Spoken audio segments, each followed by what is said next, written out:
नमस्कार.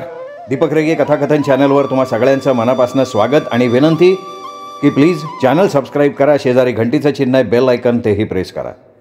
मित्रांनो, तुम्ही ऐकताय डॉक्टर राज जाधव यांची ऐतिहासिक कादंबरी बहिर्जी नाईक आणि आज ह्या कादंबरीचा भाग 10वा. स्वराज्याचा व्याप वाढत होता, दुश्मन वाढत होते. सर्व दुश्मन आपल्यापेक्षा कितीतरी पटीनं शक्तिशाली आहेत हे आम्ही सुद्धा जाणून होतो. सगळीकडे लक्ष ठेवून आपला कारभार सुरक्षित करायचा म्हणजे त्यासाठी सर्वात महत्त्वाचा घटक त्यावेळी आम्हाला वाटला तो होता योग्य माहिती योग्य वेळेत आम्हाला मिळाली पाहिजे, तरच आम्ही वेळेपूर्वी सावध राहू आणि संकट मोठं होण्यापूर्वी त्याचं निर्मूलन करू. मुलूक वाढवायचा होता, पण ताकदीनं नव्हे तर युक्तीनं, आणि तेही दुश्मनाला जाग येण्यापूर्वी. यासाठी माणसांचे, दोस्त दुश्मनांचे आणि एकंदर मुलखाचेच भेद आम्हाला कळायला हवेत. या सर्वांवर उपाय म्हणून आमच्या मनात एक कल्पना सुचली. अर्थात ती कल्पना आम्ही आऊसाहेबांना बोलून दाखवली. ती कल्पना होती स्वराज्याचं स्वतंत्र गुप्तहेर खातं निर्माण करण्याची. घोडदळ, पायदळ, प्रशासकीय यंत्रणा तयार करणं जेवढं महत्त्वाचं, त्याहून अधिक महत्त्वाचं होतं स्वतंत्र आणि सशक्त गुप्तहेर खातं तयार करणं. त्याचं महत्त्व आम्ही आमच्या अल्पशा कारकिर्दीत समजून चुकलो होतो. उद्या आपल्या स्वराज्याचा वटवृक्ष वाढताना बघून मोठमोठे दुश्मन अंगावर चालून येतील. स्वराज्याच्या मुळावर घाव घालून त्याला उखडून फेकण्यासाठी हर प्रकारे प्रयत्न करतील. आम्हाला आमच्या स्वराज्यासहित उद्ध्वस्त करू बघतील. ते शक्तिशाली शत्रूंचा बिमोड करण्यासाठी आपण कितीही ताकद कमावली तरीही ती कमीच पडेल. त्यांना उघड्या मैदानात हरवण्यापुरती ताकद कमवायला आमची हयात कमी पडेल. पण हुशारीनं राजकारण करून, डावपेच आखून, योग्य वेळी योग्य पवित्रा घेतला तर आपण या हिंदुस्थानात रुजलेल्या परकीय पादशाह्या मुळासकट उखडून फेकू, हा विश्वास आम्हाला कधीच पटला होता. आमचे हे सगळे विचार आम्ही आऊसाहेबांच्या कानावर घातले. मग आमच्या मनीचं प्रयोजन बोलून दाखवण्यासाठी आऊसाहेबांनी अगदी जवळच्या लोकांची बैठक बोलवली. बैठकीत सर्वप्रथम वाढत्या स्वराज्यातल्या फडावरील कामांची चर्चा झाली. इतर महत्त्वाच्या पदाच्या मानकऱ्यांचा मानमरातब झाला. भविष्यात आपलं पाऊल कसं पडणार आहे याचा खल झाला. सगळ्यात शेवटी आऊसाहेबांनी आजची खास बैठक आपण का बोलवली आहे याचं प्रयोजन सांगायला सुरुवात केली. स्वराज्याच्या कामात पडेल ती कामगिरी उचलण्यासाठी आपण सर्वच जण अगदी हिरिरीने सहभाग घेतो. वाटून दिलेली कामं जो तो चोखपणे पार पाडतो. कारभार चोख चालावा यासाठी आपण वेगवेगळी खाती निर्माण केली. त्यासाठी त्यांचे प्रमुख नेमले. सेनापती मानकोजी दहातोंडे आपल्या सैन्याचे आणि घोडदळाचे अतिशय सक्षमपणे नेतृत्व करत आहेत. डबीर काका चिटणीशी सांभाळतायत. परंतु आजची बैठक आम्ही एक विशिष्ट मनसुबा मनी ठेवून बोलवली आहे. आमच्या शिवबा राजांची जहागिरी अगदी छोटी असली तरी त्यांच्या मनीचे बेत आकाशाला गवसणी घालण्याचे आहेत. मोठे मनसुबे तडीला न्यायचे म्हणजे मोठी ताकद हातात पाहिजे, जी दुर्दैवानं आपल्याकडे नाही. परंतु शिवबा राजे बुद्धिमान आहेत. डोंगरा इतका भव्य हत्ती बसवायचा म्हणजे एक तर त्याच्या इतकी ताकद अंगी असावी लागते, नाहीतर त्याची कमजोर जागा शोधून त्या जागी अंकुशाचा मार देऊन हत्ती बसवावा लागतो. यातलं सोपं कुठलं? तर शत्रूची कमजोरी शोधणं आणि योग्य वेळी योग्य ठिकाणी वार करणं हेच. आपल्या पुढे शत्रू म्हणून माजलेल्या हत्तीसारख्याच गनिमी पादशाह्या उभ्या आहेत. त्यांना लोळवण्यापुरती ताकद कमवायला आपणा सर्वांचीच हयात कमी पडेल. म्हणूनच या माजलेल्या हत्तींचं कमजोर गंडस्थळ शोधून योग्य वार करावा लागेल. तसं झालं तरच आपला निभाव लागेल. कमजोर जागा कळल्यावर त्यावर बिनतोड वार करण्यासाठी तुमच्यासारखे शूरवीर शिवबाच्या गाठीशी आहेत याचा आम्हाला अभिमान आहे. परंतु हत्तीचं कमजोर गंडस्थळ कुठं आहे ते शोधणं सुद्धा तितकंच महत्त्वाचं आहे. आऊसाहेब बोलत असताना आम्ही सगळ्यांचे चेहरे न्याहाळत होतो. आऊसाहेब काय बोलणार आहेत याचा अंदाज कित्येकांना लागत होता, तर कित्येक जण अंदाज लावण्याचा प्रयत्न करत होते. शत्रूची चोख माहिती काढणं, शत्रू मुलखाचा अंदाज बांधणं, आपल्यावर येणाऱ्या संकटाची ते संकट येण्यापूर्वीच खबर मिळवणं, हे सर्व शक्य झालं तर आपण टिकू शकणार आहोत, नाहीतर निव्वळ सेनाबळाच्या जीवावर आपण आजच हारलोय असं समजावं लागेल. या सर्व बाबींचा विचार करता आपण आत्तापासून स्वराज्यात एक नवीन खातं तयार करतोय, स्वतंत्र गुप्तहेर खातं. आऊसाहेबांनी स्वतंत्र गुप्तहेर खात्याची घोषणा किती समर्पक केली होती. सकाळचे पहिले सोनकिरण चेहऱ्यावर पडल्यावर चेहरा उजळून निघावा, अगदी तसेच सर्वांचे चेहरे चमकले. आऊसाहेब, लय नामी विचार केलात बघा, थोराड दादाजी गुप्ते बोलून गेले. हा विचार आमचा नाही, राजांचा आहे. त्यांनीच या कल्पनेला आणि या खात्याला जन्म दिलाय. म्हणून शिवबा राजांच्या दूरदृष्टीनं हे खातं काम करेल. त्याच्यावर फक्त आणि फक्त राजांची नजर असेल आणि त्यांचाच हुकूम चालेल. त्यात खुद्द आम्ही सुद्धा हस्तक्षेप करणार नाही. एरवी ते खातं संपूर्णपणे स्वतंत्र असेल. या खात्याचा प्रमुख त्याचे सर्व निर्णय घ्यायला स्वतंत्र असेल. त्यात राजे वगळता कोणीही बदल करू शकणार नाही.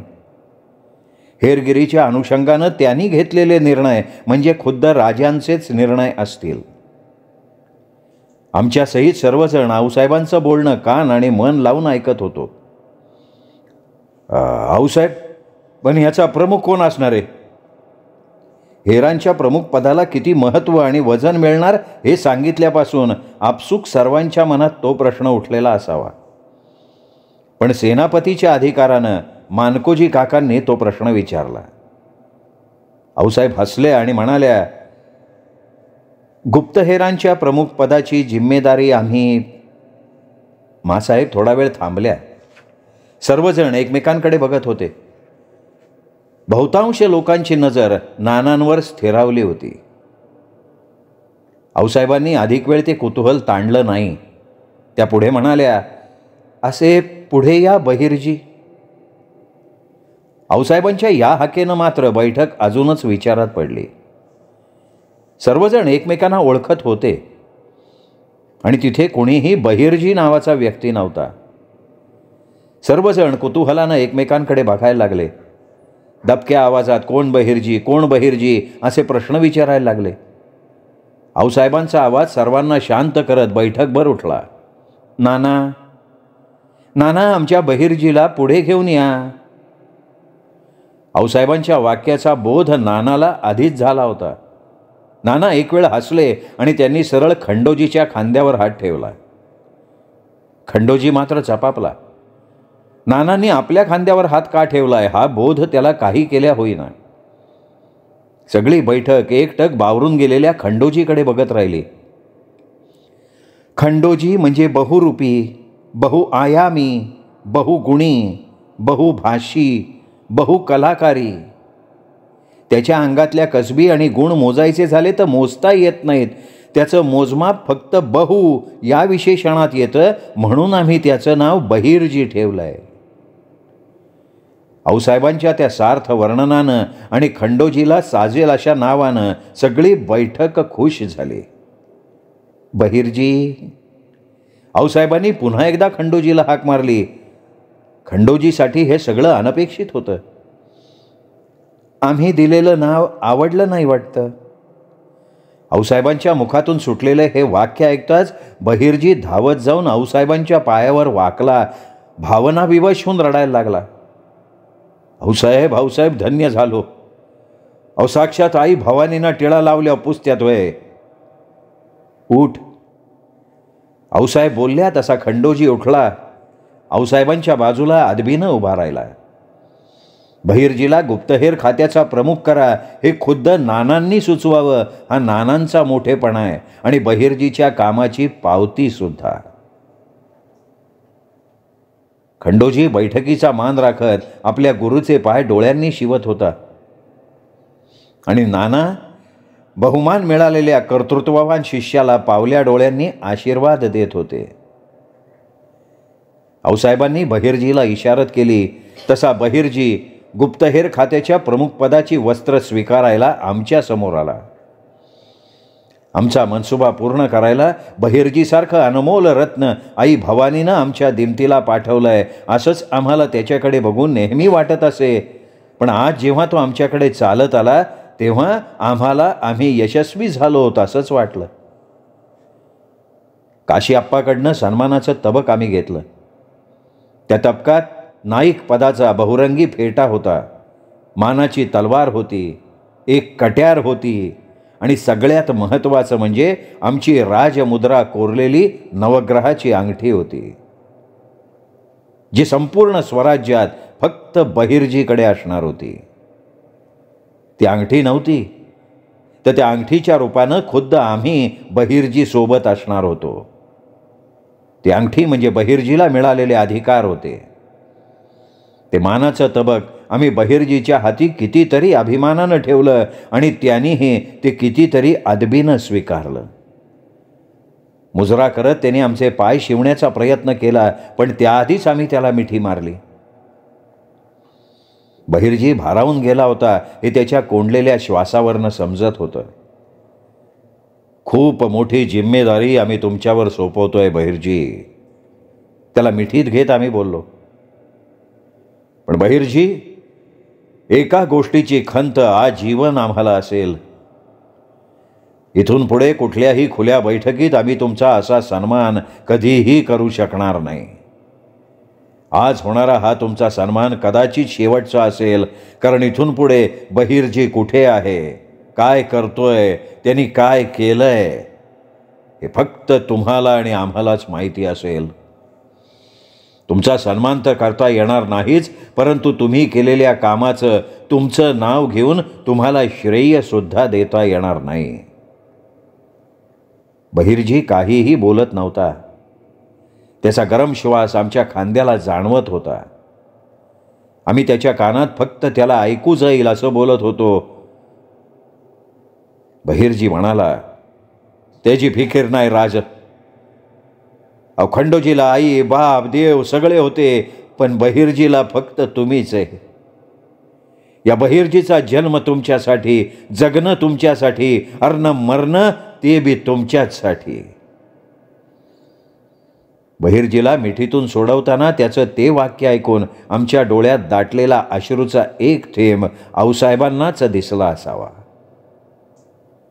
बाहेरल्या बैठकीत राजे म्हणून आम्ही कोणाला इतका वेळ मिठी मारली असेल असं आम्हाला अजूनही आठवत नाही. त्याची साक्ष असणारी बैठक निशब्द झाली होती. आमच्याकडे भरल्या डोळ्यांनी पाहत होती.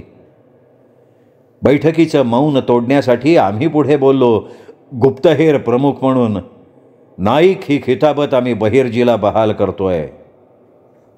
बहिर्जी नाईक, वा वा वा, नावासारखा गडी आणि ह्या गाड्याला शोभल असं नाव, वा वा वा वा. कोणाच्या तरी तोंडून ते वाक्य बाहेर पडलं, पण आमचं लक्ष त्यावेळी स्वराज्याचा गुप्तहेर प्रमुख बहिर्जी नाईक याच्याकडे होतं. स्वराज्यात आमच्याकडे द्याल ते काम करतो असं म्हणून विनवणी करायला आलेला खंडोजी आज स्वराज्याच्या स्वतंत्र खात्याचा प्रमुख झाला होता. त्याला साजेचं नाव त्याला मिळालं होतं, बहिर्जी नाईक. बहिर्जी नाईक या नावात त्याच्या गुणांना लागणारं विशेषण होतं, कर्तृत्व होतं आणि त्या कर्तृत्वाचा बहुमान सुद्धा होता.